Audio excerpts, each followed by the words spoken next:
भगवान बड़ी सुंदर बात एक श्रीमद् भागवत में उद्धव से कहते हैं कि उद्धव, मेरे विषय में सुनने से क्या होता है। बड़ी स्थूल बुद्धि से भी अगर हम देखें, साधारण दृष्टि से भी अगर हम देखें, तो संसार के बारे में सुनो तो संसार मन में आता है ना। संसार के बारे में सुनोगे तो संसार मन में आएगा, भगवान के बारे में सुनोगे तो भगवान मन में आएंगे। कथा ले आती है प्रभु को आप तक। तो एक बड़ी प्यारी बात भगवान उद्धव से कहते हैं, उद्धव मैं आंख से नहीं, मैं कान से भीतर जाता हूं, क्योंकि पहले पहले मैं दर्शन के लिए उपलब्ध नहीं हूं। He is not available, he is accessible but not available. वो सुलभ है पर सस्ता नहीं है। Krishna is saying to Uddhav in the 11th प्रकरण ऑफ श्रीमद् भागवतम, यथा यथात्मा परिमृज्यते सौ। क्या होता है जब कोई कथा सुनता है, जब कोई मेरे विषय में सुनता है, तो क्या घटना घटती है भीतर। यथा यथात्मा परिमृज्यते सौ, मन के दर्पण पर जो धूल जमी है वो शब्द जाकर उस धूल को साफ करते हैं, हटा देते हैं उस धूल को। अब ये मत पूछना क्यों कैसे, होता है तो होता है। अब डिस्प्रिन से सिरदर्द ठीक होता है तो होता है।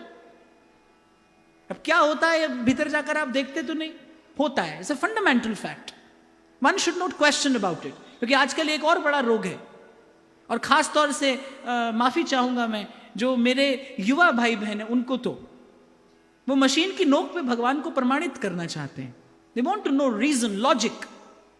Logic is there, justified reasoning is there, but the assumption is must. You would have to start from the point let AB is equal to BC. Let's start like this.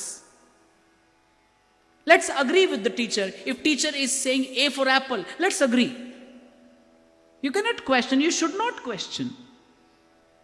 Let's start from the point. तो कारण भी है, पर कारण को जानने के लिए योग्यता की भी आवश्यकता होती है।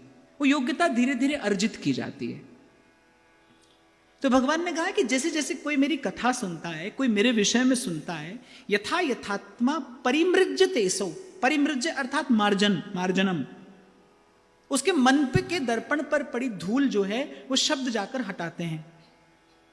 अब आप धूल पड़े हुए दर्पण के सामने आप कितना भी सुंदर श्रृंगार करके चले जाइए, दर्पण आपको उत्तर नहीं देगा। आप तीर्थ में जाते हैं, आप भगवान के दर्शन करते हैं, आप सब कुछ करते हैं, लेकिन मन के दर्पण पर धूल जमी है, आपको उत्तर नहीं मिलता। और आप बस अपने मन को सांत्वना देते हुए आ जाते हैं, बड़ा आनंद आया, बड़ा आनंद आया। आया नहीं आपको, पर आप देख रहे हो आजू वाले को भी आया, बाजू वाले को भी आया, आपको कैसे नहीं आए। तो आप कहते चलो हमको भी आया, बड़ा आनंद आया, पर वो दिखाई नहीं देता है कहीं आनंद, क्योंकि आनंद तो जाने के लिए आता ही नहीं। हमारी भाषा बड़ी सुंदर है, समृद्ध है, और हमारे शब्दकोश में विलोम शब्द होते हैं ना, विपरीतार्थक शब्द, एंटोनियम्स। आप देखो प्रत्येक शब्द का विपरीतार्थक शब्द है, आनंद का कोई विपरीतार्थक शब्द नहीं है पूरे शब्दकोश में। तो आनंद जाने के लिए आता ही नहीं। आनंद प्रतिक्षण वर्धमानम, नारद जी कहते हैं भक्ति सूत्र में। यत प्राप्त ज्ञात्वा मत्तो भवति स्तब्धो भवति आत्मा रामो भवति, यत प्राप्य न किंचित वांछति न शोचति न द्वेष्टि न रमते नोत्साही भवति। वो आनंद। तो आप कहते हो बड़ा आनंद आया, आनंद आया नहीं। पर आप कैसे कहते हो आपको नहीं आया।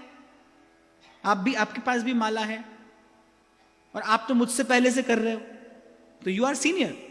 अब कैसे आपको नहीं आया, आपको आया, आप पर आया नहीं। बाप आया नहीं, आनंद नहीं आया, क्योंकि मन के दर्पण पर धूल जमी।